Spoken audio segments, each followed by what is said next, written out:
Hey everybody, welcome to Lunch Therapy. Lunch Therapy is a show where we take a break from the crap. I am actually in outer space. I'm taking such a huge break from all the crap in the world that now I'm just looking down on the world. I'm with my cat. I brought my cat with me. And this is Ma Ambiance. She makes these incredible backgrounds. Holy. We have Campbell Lopez is in the chat room. Today I've got this great guest. His name is Jack Franklin. He's in Montana. He's an expert in horror movies, and he has a channel called Jack Does, and he's just a super cool guy. And it's Friday the 13th, so I figure, why not, right? Why not talk about some horror movies with old Jack Franklin? Let's get into this thing. This is Lunch Therapy.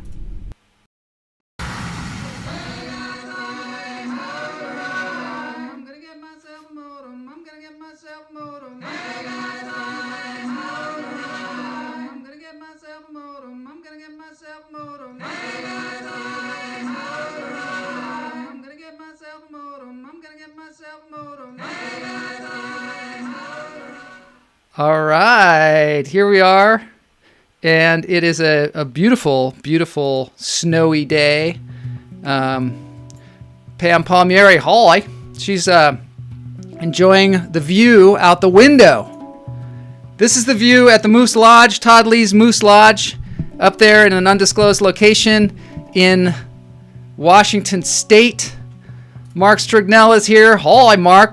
Today I've got a great conversation with another YouTuber. Mark's a YouTuber, musician from London.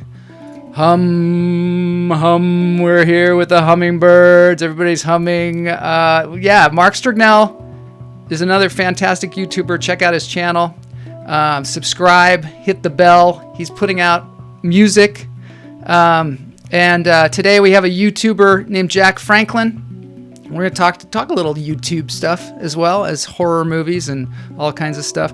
Todd Lee is living like a bloody king. I know. Look at this. This is crazy, and this looks like a photograph, but it's actually a video. And hopefully it will continue to play here. So breathing. That's what we do here on Lunch Therapy when we first come in to take a break from the crap. For those of you that have never been here before. First thing we're going to do is we're going to take in a big breath in through the nose and out through the toes. And everybody does it. Everybody watching, everybody on the show. My sidekick Boney right now took in a deep breath, and now I'm going to let it go.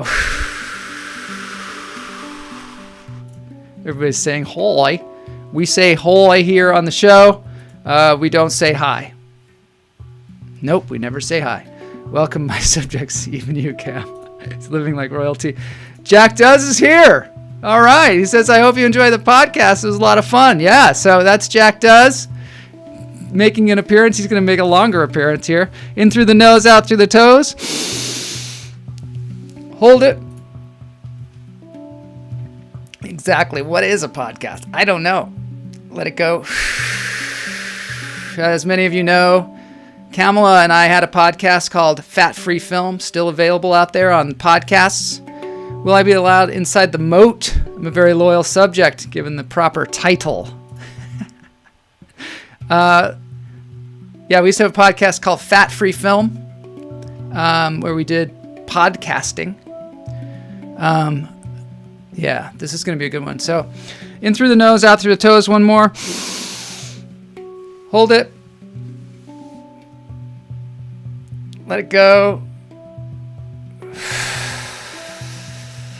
Oh yeah, it has been a kind of a horrific week. Let's get involved in what we have to do. We have to do, our business in the beginning. Do our business. Take care of business, I think is what I'm trying to say.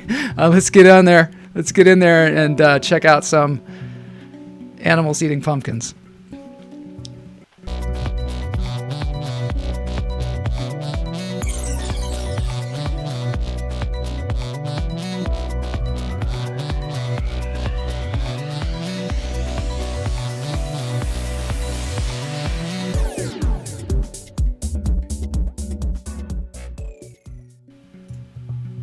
All right, people. Before we get to Jack, I just want to, take care of business. And that is, we have to look at this Wombat. This is a Wombat. You can go to this channel anytime you want on YouTube. And it is called the Wombat Work Travel Balance. And this is actually a 3D representation that you can even look around and see different people and stuff. And then you also see the main event, which is this Wombat.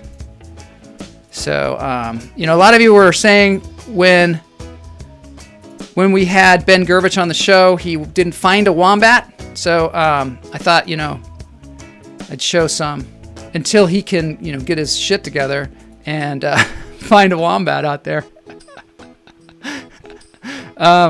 So here's some titles. All right, so I'm going to move to the next thing. Let's see. Oh, very nice. This is a guy or somebody petting a Wombat. And there's the Wombat. Little paws. I love Wombat paws. They're kind of cool. I think they're super dangerous, though. I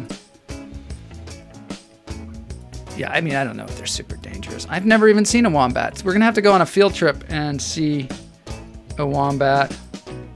There's a large Wombat. Quite itchy. All right, let's move on because I got to get to the interview. I can't dawdle today, but I had to make sure that I show you all this that I found, which is actually an incredible mix of some of the things that we really enjoy, which is moose and then also pumpkin. So this is a moose eating a pumpkin. Somebody put their pumpkin out and a moose came along and just started chomping down on it. And we have deciphered on this show that just about every animal loves raw pumpkin. I haven't really tried it out on fish or anything yet, but I would imagine they love it too, because every animal seems to love it. Here's another moose chowing down a pumpkin. Yeah. I must reclaim my lands. That's a line from a television show that I performed in. That was one of my lines. I must reclaim my lands. I was playing royalty, of course. Had an itchy Wombat until the doctor gave me some cream. What? Look at that moose. Meditation of capybaras for sure. What is a group of wombats called? I know what it is. And there's one more moose eating a pumpkin.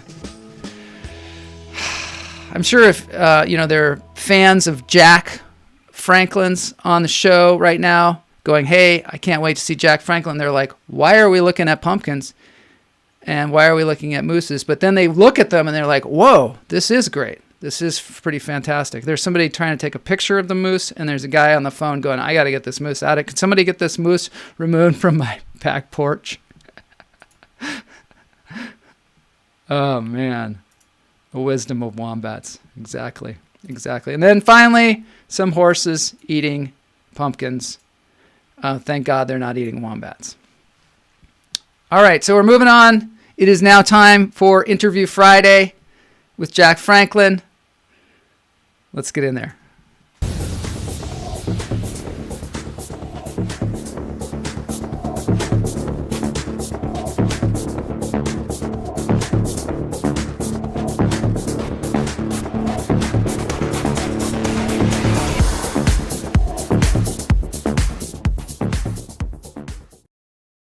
All right, here we are with Jack Franklin. So good to see you, Jack. Hey, nice seeing you too, man. Jack is out there in Montana. He's got his own YouTube channel. It's called Jack Does. And a lot of the videos, he's just started. How long ago did you start it? Like 2 weeks ago? Just 2 weeks, man. Just 2 weeks. Really been YouTubing for a bit, but this is 2 weeks for this channel. For this channel. Cool. And it's called Jack Does. So far, Jack does a lot of things about horror movies. Is that like one of your favorite things? That is my favorite thing. You know, growing up, man, I was when starting this channel, I I just remember, like, basically, this is how me and my siblings always joked on the weekends and summer vacations and everything. It's like pop in a VHS, pop it, and Yeah. we just watched the hell out of a movie, Yeah. and it was always horror movies, and then dialogue and everything. You didn't even need it because we were talking over the damn thing. Right. Like, Like Mystery Science Theater. oh yeah, Yeah. 100% like Mystery Science Theater. I want to do some of that online if possible at some point. Do some Mystery Science Theater, like show a movie and have, a couple of people commentating on it or doing lines or whatever. I think that would be super fun. Not doing lines Yeah. like cocaine. I mean, doing like lines from the movie Oh, or I'm cool with both. But yeah, I've been part of a couple watch parties where you yeah. type it, Yeah. and sometimes like that's the same thing, man. You're more worried about what you're typing, trying to get those laugh emojis or something going Yeah. on the watch party, and you're just like, yeah, I'm a ham. That's the way it is on Like, this show too. It's like everybody has to try and time their jokes, and by the time they show up on the screen, we're like we've moved on, and I have to yeah, go back right. and like why did they say that? What was that? I know, I know. We're like, what do you mean we're silly? We're talking about debates, It's like like or being something, a quarterback, and you have to kind of lead the pass and know where the runner's gonna end up. It's a skill. It's a new skill that we're developing in this world. Oh, yeah, sure. And I mean, like never, like I know, like probably for you too. Like one of the things about YouTube right now is it's a platform where some of the platforms right now, like I know any auditions I would go on, or like that's all zip here. Yeah, It went from nothing. where you were going on a few. It's not like LA where every day you could go on one, but I'm like Yeah, I need to entertain, man. yeah. I need to do something. Where in Montana are you? I'm in central Montana. I'm in a little town called Great Falls. Oh, Um, nice. Must be beautiful there.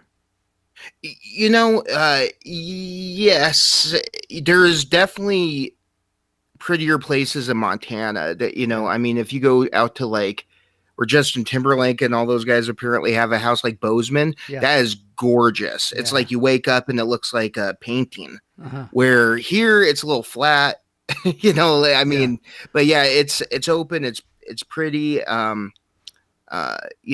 Definitely though, definitely as far as like for some of this stuff, yeah, never where I pictured being. I never yeah. pictured staying in What Great brought you Falls. into Montana? Well, so originally my parents are from the East Coast, Hmm. and in the 80s, my dad had a job opportunity for the bus company. And the funny thing is like the bus company in the 80s in New Jersey is still bigger than the bus company here nowadays. So back then it was like you had one bus, like three stops, and that's what, and that he came here, and he did that, and quickly my mama came over as well. And so we were kind of always, for a little bit, for a couple of different circumstances, we were kind of back and forth, Yeah, never permanently in New Jersey, but yeah, I've had it where I've mainly lived in three different places. And it's funny because when I was trying to get to know the show a little bit, I saw some of your stand up. yeah. So about one of the places for sure, which is Pittsburgh. Oh yeah, Yeah, Pittsburgh. we both have lived there. Oh really? So That's great. yes, All I my lived relatives are from on Pittsburgh. Oakland Boulevard Really? in Pittsburgh. Yeah. My all my relatives they live on Stracus Street. Now I've targeted them. If anybody wants to go visit my relatives, they're all there. How you like the rain over there? I couldn't believe how much it rained in Pittsburgh, man. That was Uh, crazy. yeah, they Pittsburgh's great. I love Pittsburgh. It when we were kids, of course, in my it was it seemed like it was going back in time when you went there. Like because I grew up in Seattle, and we go to Pittsburgh, and it was like being in the 50s. The styles Yeah. were it was because I think Pittsburgh people don't tend to leave, and they stay there their entire lives. So it's almost like this kind of bubble of a society with its own kind of history and its own. And there's a lot of immigrants that moved there. My family was from Italy originally, and they had moved Eh, to Pittsburgh. we got some in common. Okay, Yeah. something in common there. Yeah. You So, know, apparently but on my dad's side we're Italian. oh, really? That's So my dad's side as well. yeah, They were very family oriented in Pittsburgh, and so I think moving out of Pittsburgh was like an affront to the family. You got to stay in Pittsburgh and be very loyal to that, and they're very loyal people in general. yeah. Oh, yeah. I mean, the set when I was living there, the section that I lived in wasn't the best but it was definitely wasn't worse because when I lived in North Jersey, I lived in Elizabeth, New Jersey. Yeah, you go about a 10-minute walk and you were in some rough some rough terrain. And definitely, I mean, look, the way I look at it is like all those things help thicken the old skin for when, I don't know about you, but there's sometimes I'll get comments on my YouTube Yeah. where it's just like I laugh about it. It's not that big of a deal to me. You have to. If people are telling you you're doing it wrong, you're probably on the right track because they care Yeah. enough to go in there and say, "Hey, you're doing it wrong. You need to do it this way." And What's the old you know, moniker? There's no such thing as bad press. I kind of feel any press is that. good press. Yeah. I know. If you're getting press at all, if your people are caring enough to type in something, whether it's hateful or not, on the internet, you're like, yeah, I must be doing something right. And in Pittsburgh, also talking about thick skin, the Steelers are one of the greatest football teams ever. And everybody's a loyal fan there. Like everybody, my grandmother, everybody was just, always watch the games. But they also watch them and they're just like, the Steelers, they're a bunch of bums. They're always like putting them down. Oh, yeah. They're like undefeated this year. And they're probably still there going, those bums. They'll probably lose the next game. Tough love. Yeah. Yeah, tough love. Exactly. Yeah, no, I have a father like that, man, who, like I remember I showed my family like the first movie I ever did. Yeah. And looking back at it, he was absolutely right about one of these things just because it was the script and the actual movie. You do your job as an actor. Yeah. Where if the director wants verbatim, you go verbatim. Mm-hmm. And I remember I'm like, hey, and we pop in this little short film. And my parents watch it, and my dad's like, yeah, that was outstanding. You're not, I wish you would just you would write. Your creative acting's not your thing. Oh. It was like 5 minutes after everybody watched it, where my mom was like, "Oh yeah, you did good. It was believable." My dad's like, "Yeah, that was a really good little short film, but acting's not your thing." Oh. I wish you would just stay with writing. I was like, that kind of stuff can be a killer, though, can it? I mean, it can just be a killer. If I didn't grow up with it, because he doesn't mean anything by it. It's not like my dad's. Well, and you also can't, if you want to be an actor, you got to just go, okay, thanks. I'll keep doing it. And see if I get better. And maybe eventually they might be like, oh, wow, you are really good. But people don't see, your trajectory a lot of times. And so if you take their advice, a lot of times it can throw you off on a different trajectory that you're not supposed to be on, really. Well, and the other thing too is like what I don't think a lot of people realize is, when it comes to making a movie, they don't realize that there's sometimes you're 50 takes in because the lighting was wrong or somebody forgot to turn on the audio recorder or something, and you're just like, you did your best work, and you're like.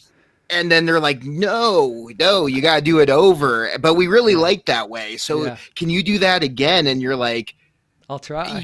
I mean, you guys do realize that I'm a human, not a robot. Right. Like, also, I try. You don't always have the choice of take that they use. So what you think might have been your best take, they use something else. And it might be because of lighting, or it might be because of the eye line or something else that you're not thinking about. And there's so many different factors that go into making a movie. And also the other thing is your work is often compared to, what a studio did. Like people don't know the difference, a lot of times they don't care. They just want to be entertained. They want to see some good acting. And so I remember when I did my first play, my brother came to see it, and it was a tough play to do. And I played a character whose wife was being cheated on. I mean, his wife was cheating on him. He was being cuckolded the whole time. And it was just sort of like, so they were sitting there going, oh, Joel, come on, fight for yourself, do something. And so they were kind of taking it like it was me. But afterwards, my brother said to me, Joel, you did a really good job. I think, though, when you're talking, it's great. But when you're not talking, you seem to drop out. And you should probably listen a little more. And I remember kind of like, that hurts. I was like, screw him or whatever in my mind. But actually, it was great acting advice because in acting, listening is like everything, I heard Tom Selleck say it, and it was one of the things, like he said it when I was like 13 or something. I just remember him saying, it's not about the explosions, it's about the implosions. Mm-hmm. And it made it where I was always like, once the director says action, or once you're on stage or whatever, you're on. Yeah. Eyes are on you, and it's not like you can predict when they're going to edit it and do this close up of this guy or whatever. So you just gotta, and also it's better for whoever's acting with you, because you're giving them something to work with as well. Yeah. So for all intents and purposes, like what your brother said, just listening and being there, pretending it's real. Right, exactly. And like, you don't know what you're going to say. You have to, what you say has to come off what the other person says. And so if you're sitting there thinking, oh, my next line is this, you drop out. It's like what they call in the British theater, they used to call it ghosting. And that's when you kind of drop out of the character, and there's just they called it corpsing. That's what it was. Because then there's just a corpse there on the stage. There's not a live character. It's kind of a good term, corpsing. I like it. Object as horror, so of course I like corpsing. What is your favorite horror movie? The 1982's The Thing. Wow, you came with Kurt Russell, just like that. I love, man. That movie is, well, first of all, John Carpenter's the man. Yeah. If like, I remember like thinking like, if one day I could be an actor, I would love to work with John Carpenter. I thought the same. Just because his movies were always awesome. Yeah. And it's funny because as a guy who would do like screenplays and stuff. Yeah. I remember I'm like, I'm gonna be like John Carpenter. I'm gonna be like John Carpenter. And the wannabe comedian in me will always pop out. So I'm more like Tom Holland, the guy who directed Fright Night and everything. Yeah. Oh yeah. So my scripts look more like that. Yeah. And I'm just like, man, how come I can't get this? And it's cool because organically, this is just stuff that happens. You just find who you are, and you could be motivated or inspired by whomever. But the fact of the matter is, you're going to end up at the end of the day being who you are. Yeah. And for me, I noticed I was and I love Tom Holland. The movie Fright Night's awesome. Yeah. I remember that one. Child's Play. Langoliers was suspect, but don't you think a lot of times, I mean, that kind of horror movie has a lot of kind of comic elements in it. Which one? Fright Night.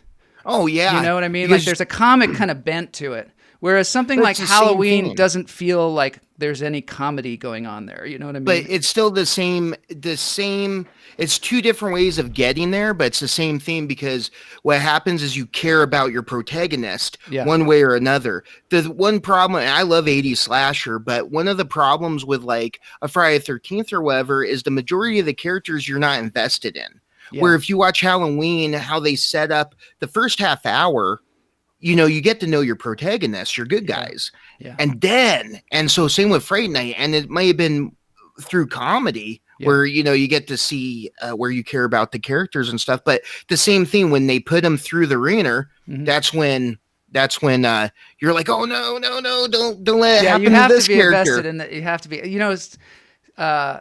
be, some people say like a horror movie is like, has the stakes like through the roof for everybody. Everything has to be really, really intense because, obviously your life is on the line the entire time. And it's actually closer to comedy because comedy, the stakes have to be super high as well. Yeah, I fully agree with that, man. I mean, you're at 100% spot on, because I noticed that, it's the same. A joke and a scare is really close because They you are got a close. setup and you Yeah. got a punchline. Yeah, you And the do, don't longer you? that setup goes without overdoing it, that's where you're like, oh, it's always been compared to the roller coaster. Yeah, The I scariest part of never the roller thought of it coaster is that going way. up. That's Yeah, it's hilarious. It's yeah, true. it's It's I like mean, comedy. it's 100%. There's Wow. it's funny because a buddy of mine uh, that we've worked on films and stuff together, he always said too, he's like, there's such a thin line that there's more subgenres in horror than any other genre. Mm. Because you go horror comedy, action horror, horror drama, Western horror, like the list goes on and on. It's true. You I know know, you were talking about cosmic horror. my favorite, because I'm I never even a big HP Lovecraft nerd. Yeah, and is that a term that you came up with, or is that a known term in the horror industry? That's a known term. Lovecraftian film and cosmic horror, it's all pretty much one and the same. And really what it is like, you got, it comes from outer space, but the coolest thing about cosmic horror and the kind of the scariest part about it is for a movie, for example, when the credits start going, when they leave you with appropriate questions, not plot holes, but like, okay, we're still left in mystery. Yeah. That's really the one of the main staples of cosmic horror, is to give you some answers to the questions, but don't answer everything. Leave you when you leave a theater or you shut off your TV, like, what the hell's out there? What the hell's going on? That's what I felt those are about the best ones. The Exorcist. When I was a kid, The Exorcist left you as a kid, which, I don't even know if a kid should see that movie, but we all did. I did. But it left you thinking, oh my God, am I going to be inhabited by the devil? You'd be up late at night hoping that the devil wasn't going to take you over. I mean, that happened to me. I don't know about other people, but when you're a kid, you have such an incredible imagination that anything is possible. And I think that's why kids, for me at least, I was terrified all the time, especially at night.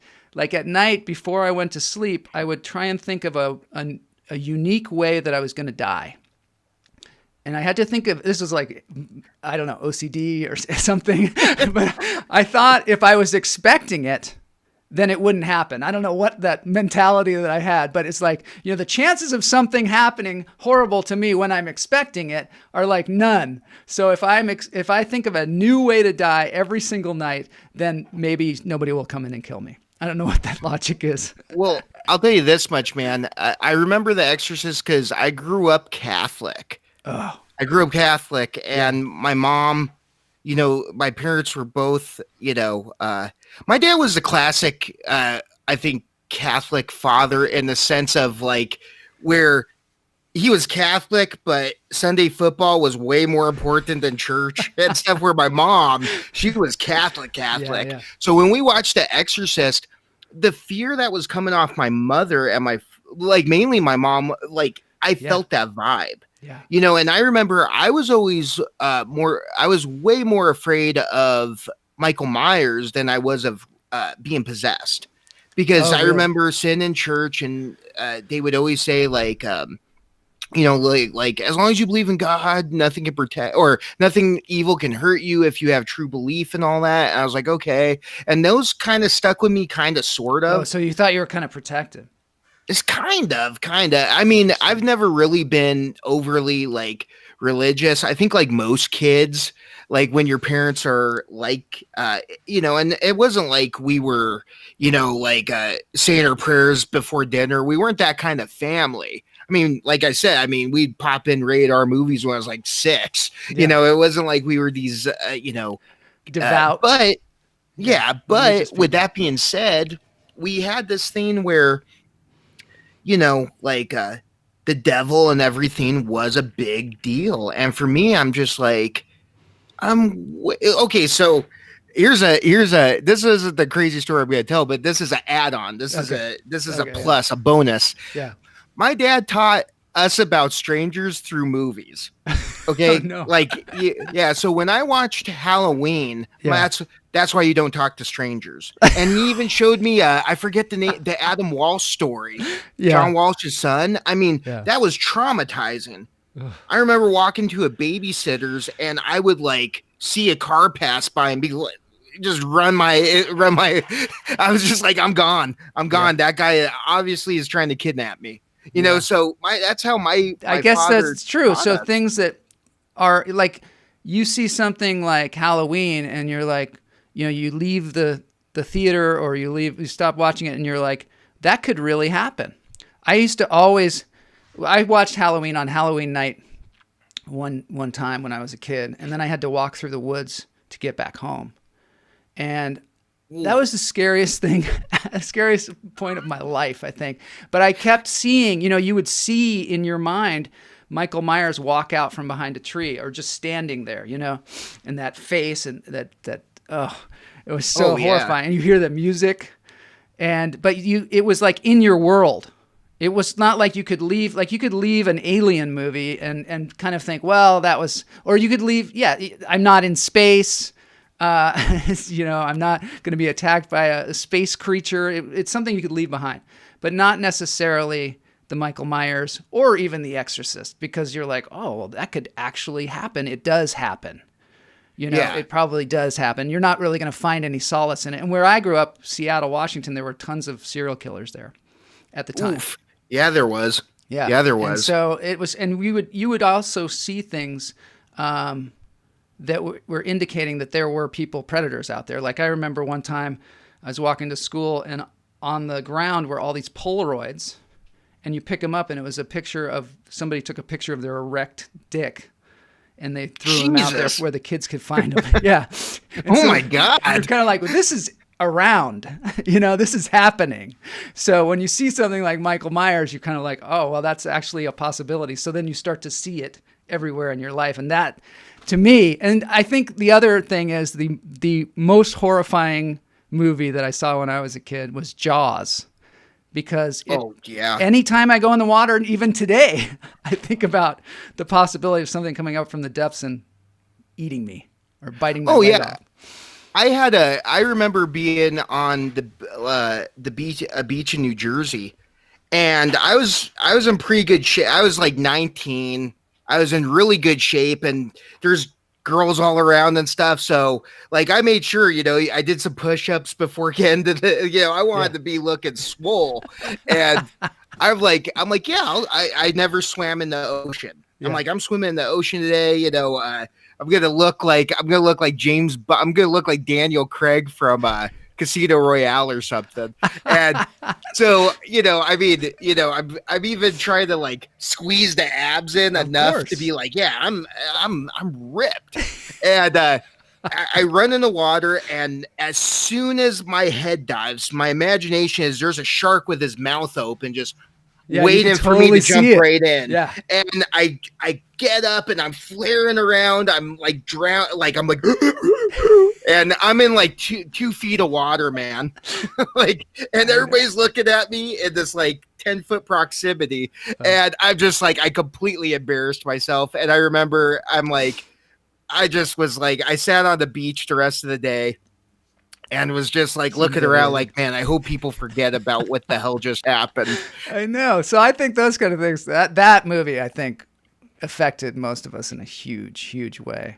Oh, yeah. And, because when I watched Halloween, it was a double feature for me. Oh. I watched Halloween 1 and 4. 1 and 4? What a weird combination. I know. It was just, that was the movies that were rented, Okay. And I was a kid, so I just knew like, okay, Halloween, and then this is the next part. So Halloween's scary enough as a kid. And then all of a sudden Halloween 4 happens where, they have this rooftop scene where he scales the roof and he's like walking. And I just remember like sleeping that night, and I had a bunk bed that was like for if a friend or one of my cousins or something would sleep over, just an extra bed. So, but I always slept up top. Yeah. And I remember like, nope, tonight I'm sleeping on the bomb because it's too close to the ceiling. And any little thing that I would hear on the ceiling or the wall, I'm like, that's Michael Myers. Oh, yeah. That's Michael Myers, man. One of the scariest things about that movie too is what is his name? Donald Pleasance, the psychologist. Dr. Loomis? Yeah, the psychiatrist, because he would give you a kind of perspective on this guy and talk about his eyes and how there was nothing behind his eyes and all that. That really, all the psychological aspects besides the music, it hits you on a lot of different levels. It's the same with The Exorcist. They put the sound of bees in the soundtrack because it hits. Oh, yeah. Even they found out that even Eskimos who don't see bees ever in their life, apparently, still their heart rate goes a little bit up when they hear the sound of bees. Isn't that crazy? Isn't that great? I remember hearing a study for Nightmare on Elm Street and The Shining. Those psychologically, or like what the body does, are apparently the most terrifying ones. Really? Are those two? They're like, they go back and forth or whatever as the scariest ones, because there's something that they do with the, like you said, with the score and everything else, that it adds all to, and man, it's funny you brought up Loomis, man. You want to talk about heat for the first couple weeks of my channel. Yeah. My real opinion is, like, I like the original franchise of Halloween better than the Rob Zombie ones and stuff. Mm-hmm. But my personal opinion is I've always liked Malcolm McDowell, Dr. Loomis, better than Donald Pleasant's Dr. Loomis. It's just, he's my personal cup of tea. I figured there'd be more of me out there. And man, you want to talk about people that are like, they keep bored. If keys were knives, yeah, maybe we get some of those people stabbed. Yeah, I was like, holy cow, man. I mean, I haven't seen the new ones. I'd have to see it, I guess. My wife she's afraid of horror movies. She can't handle them. So if I watch a horror movie, I have to watch it alone, and then that's super scary. So I don't know. So I haven't watched the new ones, although I love Malcolm McDowell. I interviewed him one time. I have an interview that has never been released that maybe I'll release on this show. I went to the Fangoria Film Festival. I don't know if you've ever been to that. And he happened to be wish. And I interviewed him about that. And I also was able to interview Bruce Campbell, who is also like an idol of mine, just after talking to him. I didn't know him that well. I didn't know his work that well. I had seen him in a few things, and I knew who he was. But when we interviewed him, that guy was such an inspiring filmmaker and such an incredible creative person that it's like I go back and listen to that interview that I did with him sometimes just for inspiration for myself. What about that? I mean, talk about underrated slapstick comedian. Yeah.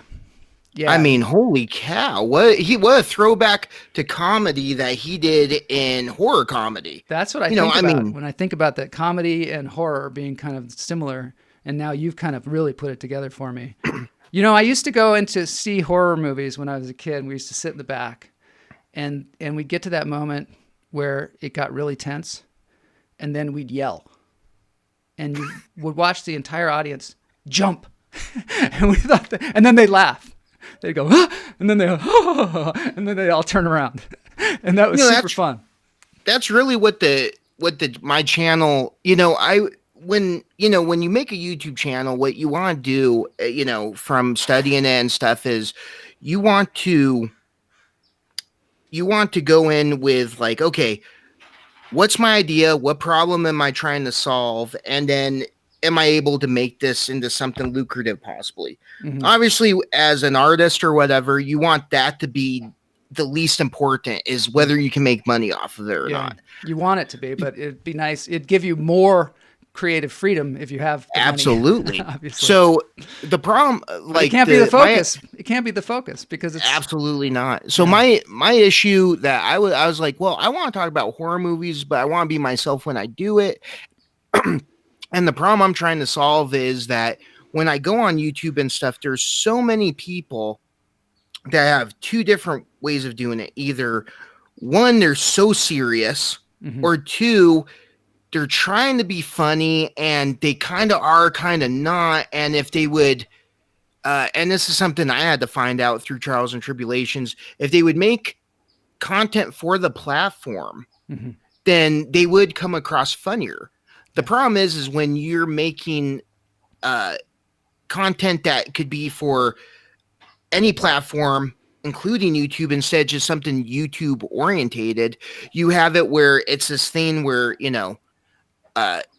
you got them like, hey, I've told this joke with my friends. I've told this joke while talking over a beer or something at a bar. So this is what I'm going to also say during my recording, and it doesn't come across the same way. Yeah. It would be like if Steve Carell or something decided to be a stand-up comedian and Toby's not there, so he would just pretend, hey, this guy walked in, and I'm like, no, God, please, no. Yeah. It doesn't come across the same way as it does on the show The Office. Right. Kind of the same thing. So my issue was like, I'm like, okay, why don't I make a YouTube show where I get to be myself, so I get to joke around about this and you segued me into this where, yeah, after that jump scare, everybody's laughing because it's a good time. Yeah. So why don't we just have a good time for however long my video is? Let's not take horror serious, and let's just make it where it is what it is another entertaining genre that, in my opinion, is probably the most entertaining genre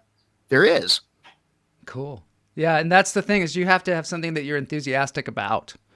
If you're enthusiastic, and you enjoy it, then other people are going to reach out to you as well and also want to participate.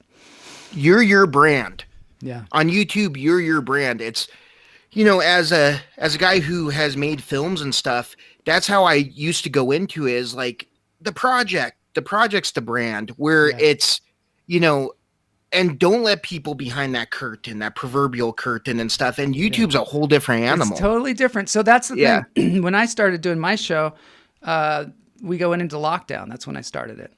And so, now 174 episodes later, I've kind of tried to let it evolve and not try and just be like, oh, I'm going to try and just do stand-up the way stand-up is done. And I have to go, okay, this is not stand-up. This is something completely different. And so I have to kind of listen to the show, listen to the viewers, listen to my own creative impulses, but suit it towards the venue. And I think that's the most important thing. You gotta play your audience where they are, not where you imagine them in your head. Yeah, no, I'm absolutely. When studying, because I want a successful YouTube channel this go around. When studying it, I remember one of the things that stuck to me was, don't accidentally make selfish content. Yeah. When you make content that's not for the, and some YouTubers have it easier. When you're unboxing or doing I know that's the thing that people always tell you too. They're like, oh, you want to grow your channel, do like a how-to video about this or do this, and then you'll get millions of hits. And I'm kind of like, well, that's not really what I'm doing. I know. Maybe if I feel like I really need people to know some way to do something, then maybe I'll do that. But in general, that's not why I'm doing it. So why would I change my content just to try and get, more hits?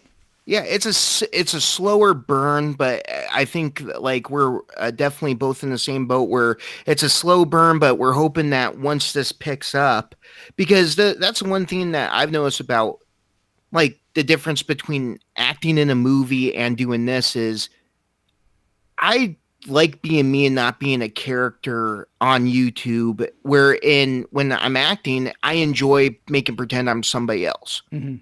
It's fun. But if I had to do that on this, it would be a chore. Yeah. To be this like, to be completely foreign to who I really am and want to do weekly content. You want to talk about a migraine waiting to happen. Holy cow. But one thing that you do though is it's you do an enhanced version of yourself. So you take everything that's you and then you ramp it up a little bit because you got to be enthusiastic on the show and you're the host. And so it is, but it's you still. It's you enhanced, I think, in performance mode, I guess. Yeah, there you go. I mean, I think that's being a performer in general, though. Yeah, I think so. I think when you're you're always a character of. I heard Neil deGrasse Tyson say it once. Yeah, we never get to see anything in its most natural state because everything knows when it's being watched. So if you're a little microbacteria, it actually affects I mean, Yep. isn't that true in quantum physics or something? The fact that you're watching it affects it. I don't know. I'm not a scientist, but Yeah, I've me heard either. that. I'm just, that's why I was like, I want to let people know I'm talking about what Neil You deGrasse said. Tyson said, not me. I'm not, I mean, Jesus. But I have heard I'm that as horrible at well. school. That's one of the things is that and that was like a big realization is they realized that the act of watching something can change it. Which is great because it makes us feel like, oh wow, we're more powerful than we think. Just observing something actually changes it. Yeah, I Which is mean, pretty cool. just imagine the way you would like run through, and this is just me being an open book here. When before I turn on the camera and stuff, it could be 2 nights before after a shower where I'm in the mirror and I'm like, thinking about a joke and I'll talk it out. Yeah. Imagine if you were to do that once you start recording. It would be like, what the hell? This guy belongs in a straitjacket. But you also, as an actor, you want to give people the illusion, obviously, you want to give people the illusion that they're peering in on something and they, obviously there's a fourth wall. So you do have to create that in some way. And that's a lifetime of practice. It's a practice that you're continually learning. How can I be as natural? Sometimes and this seems weird, but sometimes I will actually film myself doing nothing just to see if I can just be.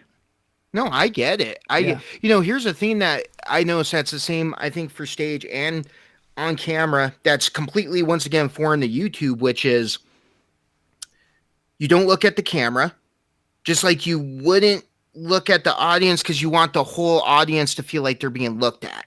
Yeah. You don't want to just directly look at something. So that's one of the same. And for when you're making a recording or you're looking at the camera like it's the eyes, that's the person. So you're talking to that. And then the funny thing is once you get in your rhythm, you're treating the damn thing like it is a person. Yeah, it's the weirdest thing. I start to see everybody out there. You start to kind of envision the people that you're talking to and how they might be reacting. And, one of the hardest things for me, though, is to look into the camera. I think probably because I'm so trained as an actor not to look into it.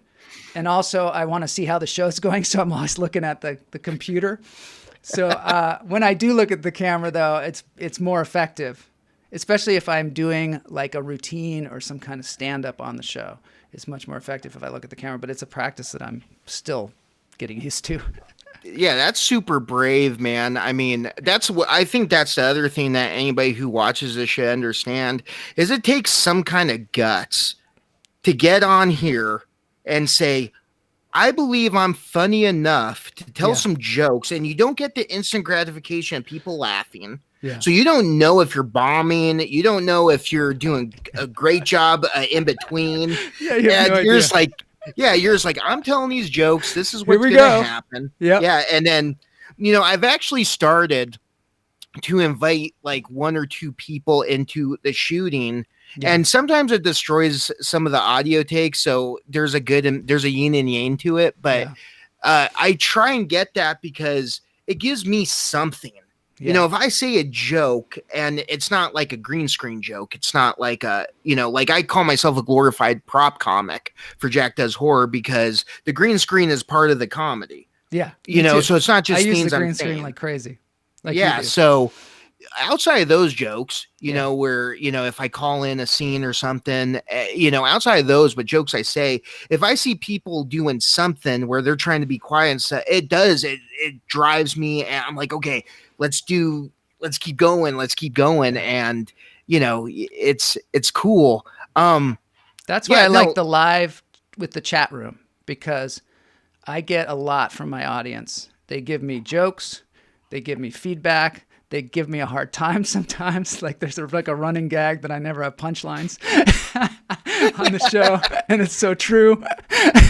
But it's like gives me something to kind of work with, and that's what I love about this medium and being able to live stream is that audience interaction. And then also now that I can bring people like you on the show and we can actually have a conversation and banter and tell crazy stories. And we haven't even gotten to our crazy story yet, but I think we probably should.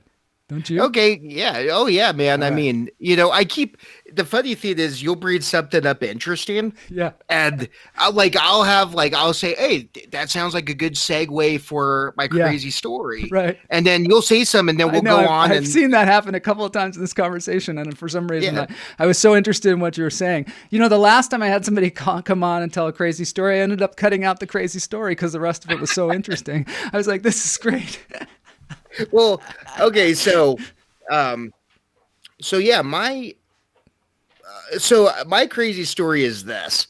It's funny because now I'm doing it without a segue, so then Yeah. I just got choked up. What do I bit need? What do I need to do? Hey, Yeah. I hear you're like, are you working on films now? Have you been working on films for a long time?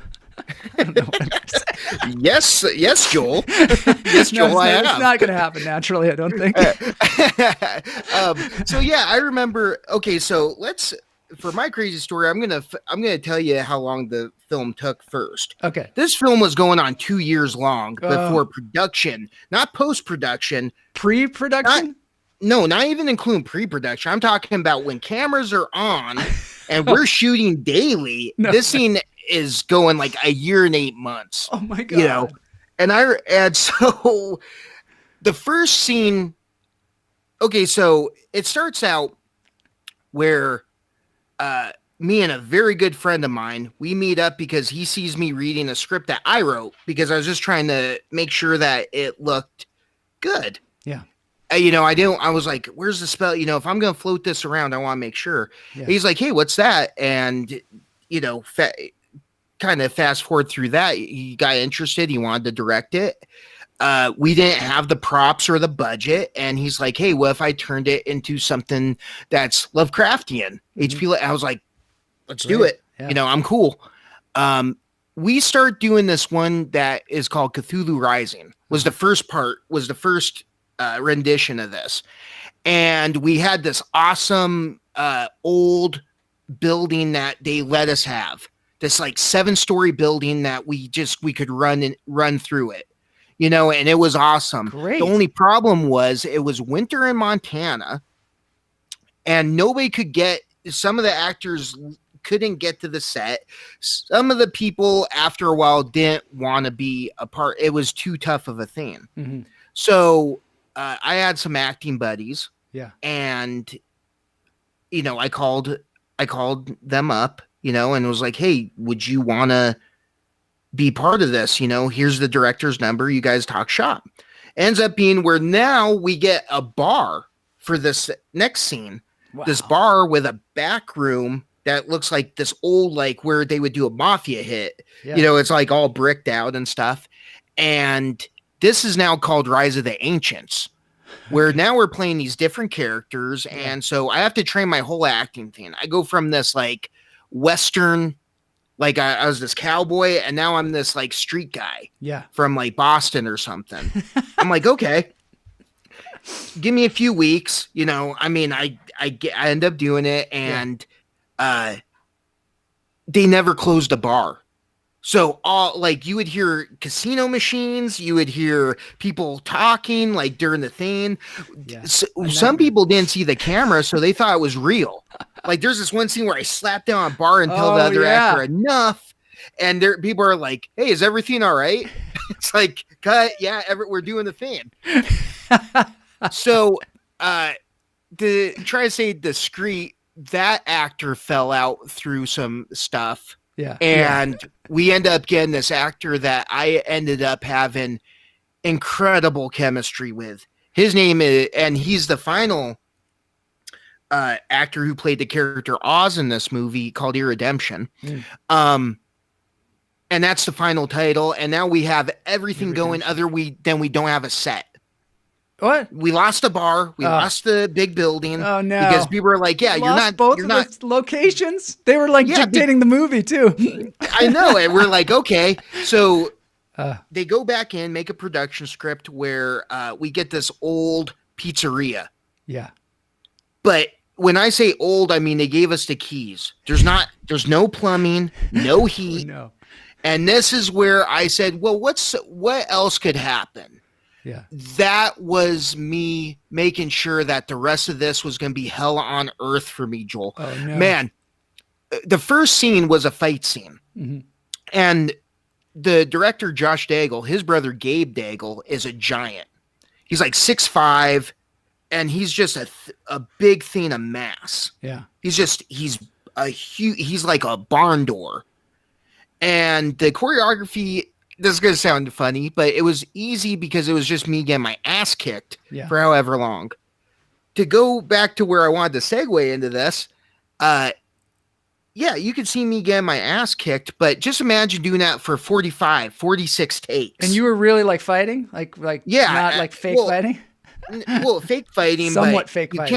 You can't fake a landing.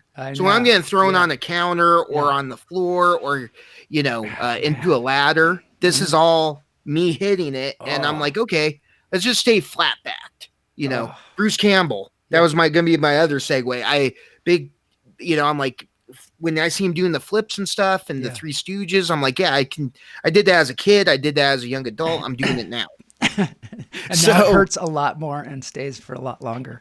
I was so good, Joel, that I was like, this is going to be such a good performance. Yeah. And by like take 500 million, I get thrown and I finally land wrong and break my tailbone. Oh no. Oh, that could really put a damper on things. This is the first day of the movie, of this rendition of the movie, Redemption. So this is in fall, and I'm walking around, and at the time I was waiting tables. I had two jobs. I was waiting tables and I was delivering pizza.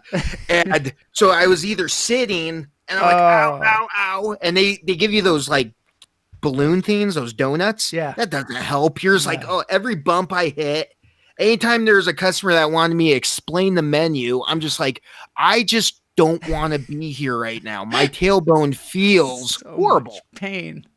And I go, and then I kept making the mistake, Joel. I said, how worse can it happen? What else could happen? Oh, no. Never say that. Never say what else. What other bad things could happen? Right. So one thing is that in this project, and this is any project, you can try and get as close to the storyboard and everything as possible. Yeah. I like to do storyboards and be like, because it helps on the set, because then you're like, I missed that one, But it helps with camera angles and it helps with editing and everything. Yeah. Once in a while, though, it doesn't make sense. Something got lost in translation. So the director allowed me and this actor who has we have great chemistry together. Yeah. Aiden and me go into his van because we have to come up with a scene. He's like, this is the scene. You guys are sitting here, but you guys got to make it intense. Just to lay this out, we're a couple of people that tried stealing from this old man, and now we're getting attacked. So it's like bad guys who realize that they're not the baddest guys. That's like the setup. Bad guys and then badder guys. Yeah. And I'm like, okay, so I'm going in and he's just like, I'm going to do this and I'm going to be kind of dramatic because I'm dying. And I said, okay, I'm just going to be a bad guy. Yeah. And we're going to act off of each other. You're going to do something and I'm going to do something and it'll be all organic. Mm-hmm. And it was. He's laid up against this thing and he's telling me he doesn't want to die. He doesn't want to go to hell for the things he does. And I'm thinking to myself, well, I'm the type of guy who, as a character, I don't want to hear that. Mm-hmm. I don't want to think about the bad things I've done because it's going to keep me awake at night. Yeah. I like to be guilt-free as this character, Val, that I'm playing. So I push him up against this thing and I punch right by his head. Yeah. Boom, boom. What's the matter with you? What's the matter with you? And in the process, I break my hand. Oh, no. So I have a cracked tailbone. I have a broken hand. And the scene was so powerful. Yeah. That they didn't know, you could hear a pin drop. They didn't know when to say cut. Because everybody's like, so the director thinks it's awesome, but he's the type of director that it wasn't in the script. So now that it's been workshopped in his mind, can we do that again? Oh, no. So I go back I break the news to him like a couple days before. I said, I broke my hand, man. Yeah. I can't do that. They're like, well, let's change the angle. we'll do the same thing, but we'll do it on this side. Yeah. Can you punch with your right? I go, yeah, can absolutely. you break your other hand? So I go, I'm not going to hit as hard though. So Yeah. they go, that's fine. We can take the audio track from the first cut and we'll lay it over. So you can hit soft. Yeah. And that's fine. I go, okay, great. I'm like, I push up and I can already feel when I pushed him that now it's rehearsed.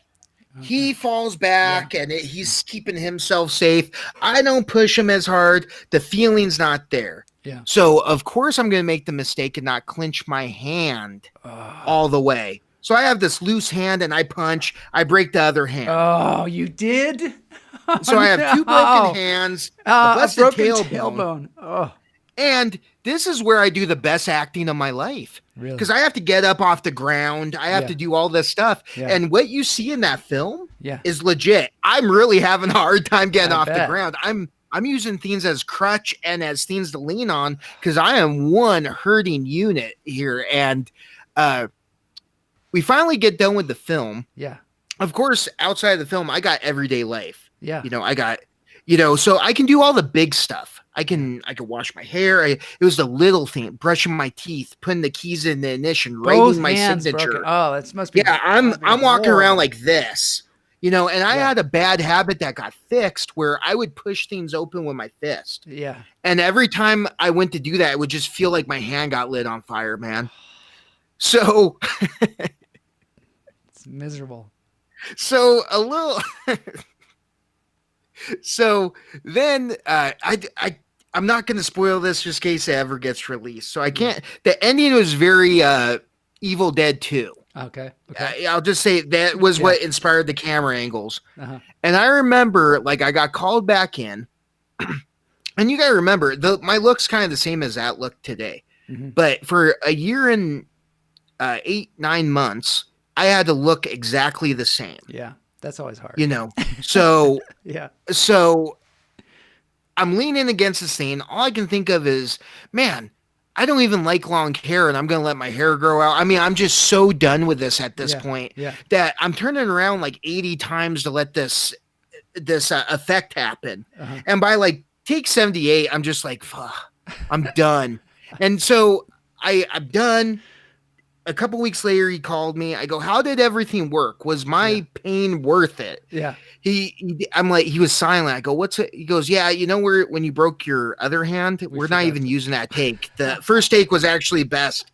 And the take where I broke my tailbone, that's not in it. It's not in there either? No, it was like the first 10 takes was the fight scene that they cut together. And the first take where I broke my hand was good enough. It was better because it was organic, it was everything. So I broke my other hand and my tailbone for no reason. Nothing. I mean, I guess in retrospect, it made those scenes before I did that look that much. Hey, you can't make an omelet without breaking a few eggs, right? Yeah, or breaking my bones, and it was funny too, man, because I noticed the stuff that I did between making that movie. Like I made a film called Last Day where I wrote, direct, and acted in it because the actors fell out. And fortunate for me, the script could be unisex. Yeah. That character could be it could be a guy or a girl. And I was like this victim.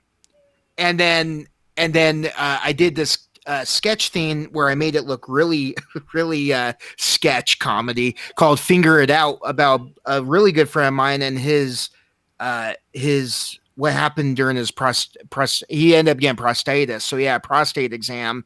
And I'm like, we can make a sketch out of that, And so I was this like weird perverted, like doctor, and Dr. Snicks. And I was like, so I made these two things as like I'm not a mean person. Yeah. I didn't realize it until like later on, but I made these nice or not nice characters, but these characters that weren't that character. Yeah. Because and you probably know this as an actor, like you have to be in a mindset where you're being a mean bastard. You're a mean SOB. Mm-hmm. And you had so it sucked. The set and the crew during breaks and stuff, they'd be joking and talking about this, that, and the other. And I'm over in a corner by myself because I can't allow myself to be laughing and stuff because it would take too long to turn it back on. Oh yeah. One last thing too about this scene, because of the seasons, I had no idea what fake blood could do. So fake blood is fine in summer, fall, and spring. In the winter, however, you have this liquid and the building doesn't have heat, and I have broken bones, and I also have this stuff on me that makes it feel like I'm freezing. Yeah.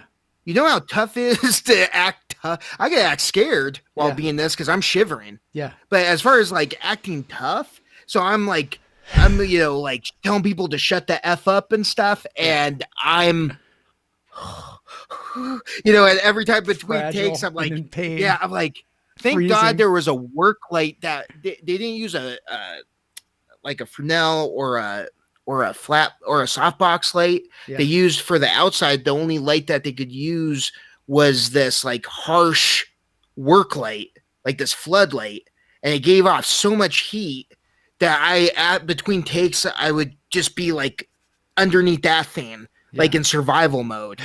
I was like, it was. I hope this movie comes out. It's in festivals right now. It is? Okay, cool. Yeah, it's maybe there'll be some online festivals or something that we can advertise. There's definitely some virtual festivals. Your Redemption. Yeah, and they're on YouTube. Mm-hmm. Road to Prods, short for Road to Production with the number 2. Okay. That is where you could see my first ever film, Hunter. Okay. You can see this one I was part of called Remember When. Mm-hmm. And there's 2 trailers. There's one that is called Road to Nowhere, which was this concept I have of the apocalypse. And then there's this Your Redemption trailer because we were trying to get that budget for a full feature because I'm nuts. Why not do a full feature version of that? Yeah. Might as well kill myself for my craft. So that's 2 areas where you could definitely see at least kind of what it's about. Okay. You also get to see my my first ever acting in the movie Hunter, where I played a superhero, and it's basically a glorified Batman impression. Oh, nice! I played Batman in a short film as well. I saw. I was when we were talking when we Yeah. first hooked up online. I was like, I want to see what this dude's about because he seems super interesting. Yeah. The first scene I saw of you was that clown with the master clown, Joel Jensky. Yeah, Joel Jensky. Yeah. And I was like, I want to see what else. Yeah. This Joel Marshall seems like he's kind of interesting. So I want to check out. And so I saw some of your stand up. I saw your Batman. Yeah. Cool. Your that and everything. And I was just like, oh, okay, cool. This guy definitely we can gel. Yeah. This guy knows exactly where I'm coming from. Yeah. When I started talking to you on Facebook, I was like, oh, and then when I saw your video, I was like, oh yeah, that guy, he's like me. Yeah. He's coming from a similar place, which is cool. And now when I talk to you, I realize even more so. It's really great talking to you, Jack. I'm going to have to wrap it up, but cool. Thanks for the crazy story. Thanks for all the insights. Hopefully we can check out this. First of all, you have to go. I'm going to show everybody this thing here. You have to go to his YouTube channel, Jack Does, and just Jack Does. Everybody go there. All the hummingbirds go there and subscribe to Jack Does.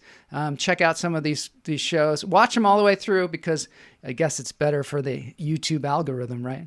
Isn't that right? And like you found it, if you go through the search engine, it's easier right now while I'm low on the search list to just type in Jack Does Horror. You'll find the channel right away. That's how I get there. Jack Does Horror, right? Yeah, because that's really what that's the original concept of it anyway. For me, But you left it kind of open, right? In case I wanted to make sure that I didn't do the typewriter thing. Do you know what I mean by that? Have you ever heard that? So I wish I could remember the company, but anyway, there's this company that makes the world's greatest typewriters. We'll call it the Joel Marshall company. Joel Marshall Typewriters Inc. Yeah. And they set out and they made the best typewriters there was. And 10 years later, they were out of business because they painted themselves in the corner because their goal was to make the best typewriter. Yeah. And what happened when the typewriter got surpassed? Well, they made the best typewriter, but they weren't able to extend their business because there was computers and everything else. Yeah. So For me, when thinking of the Jack Does thing and talking over with business partners and stuff like that, it really was like, let's leave it open. Let's just do Jack Does. That way, if horror ever gets boring for the audience, it'll never get boring for me. Yeah. But if it gets boring where the audience wants to see something else, it's a great then idea. Jack Does can do anything, So that's why as much as I want it to be Jack Does Horror, because that's really what the show is, or the channel is. Sorry, I left it open because of that reason. Well, that's good. That's smart. Really smart. We're all kind of learning this thing as we go along, but you obviously have been doing this for a while, and you've been learning as you go. And I learned a lot today from you. So, I mean, I hope actually people watch the show that can, that are making their own YouTube channels and stuff, and they can actually learn something as well. Always cool. Always cool to think that way, because I think, especially in entertainment, there's so many chances of being selfish.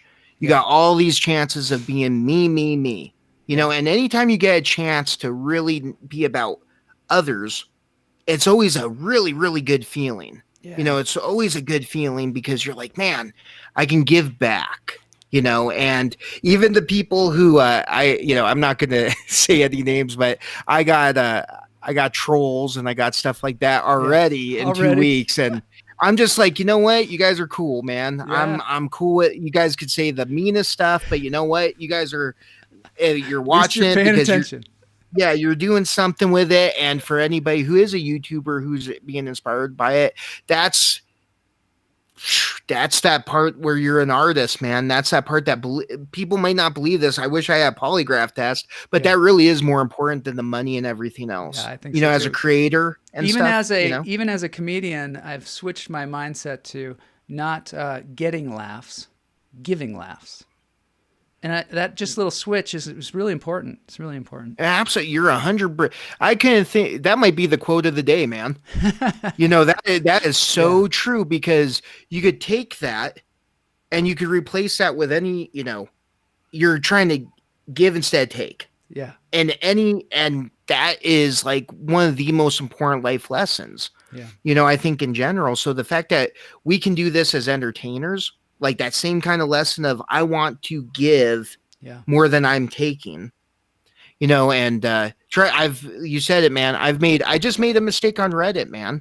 I was like, this guy, I did the fan film review of Never Hike in the Snow. People should check that out. Yeah. It's a cool Voorhees. And I talk about the lawsuit that's going on with Friday the 13th and stuff like that, because it's the reason why it's not mainstream.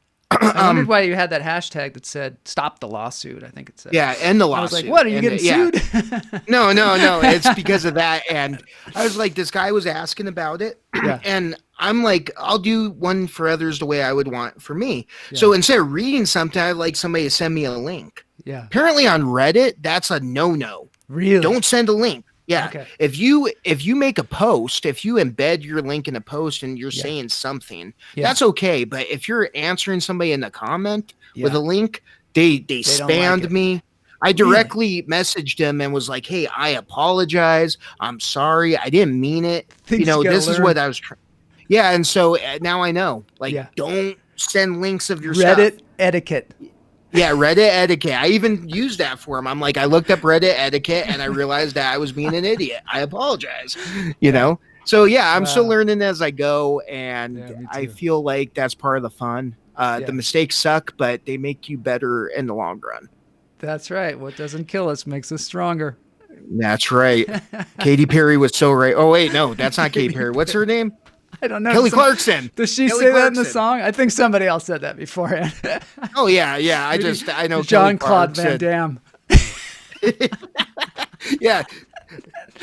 I noticed that there's that a lot of famous quotes that have been around for a long time lately are attributed to contemporary stars.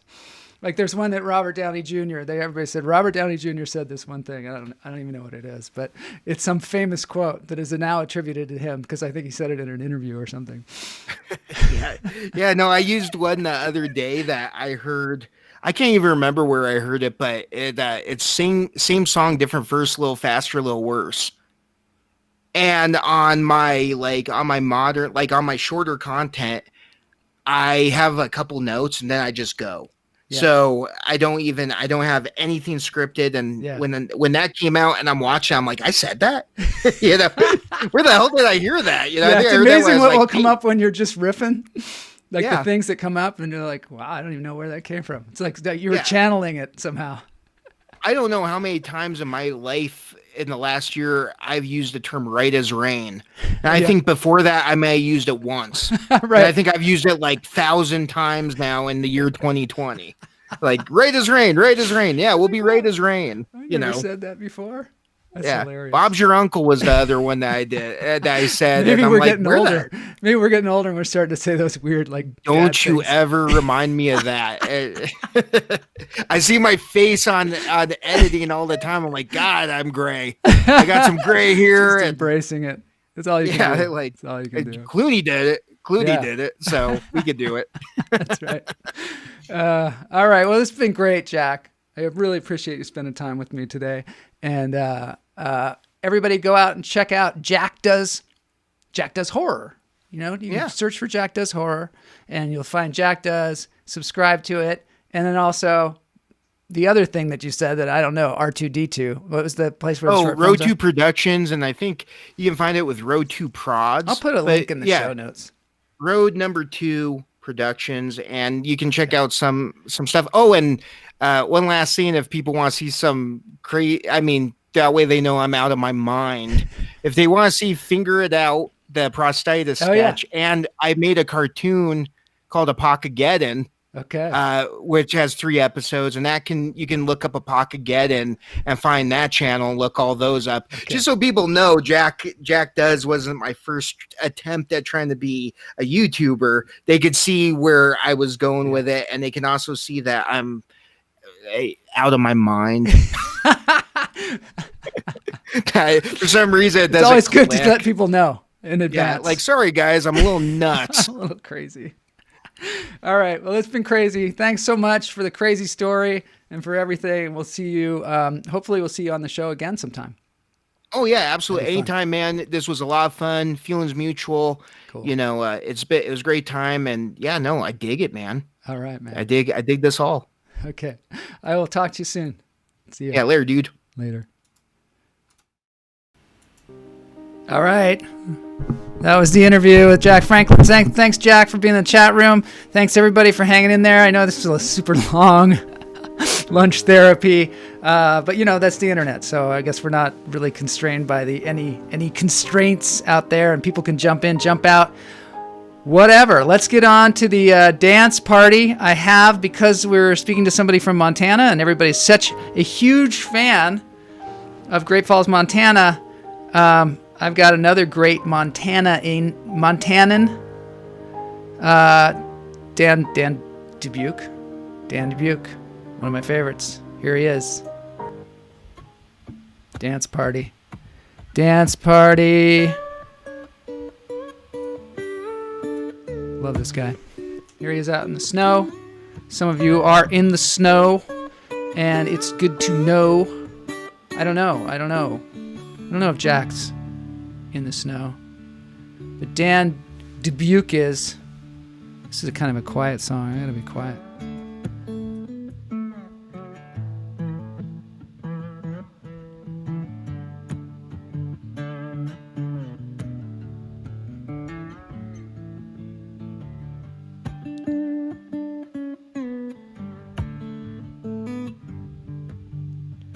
Dance party, dance them if you got them. It's way too mellow for me to be wildly dancing like. Here we go. So, Venmo Dan some cash if you like his music. I like his music. I like the way he plays out in the middle of nowhere too, or not nowhere. Montana, of course.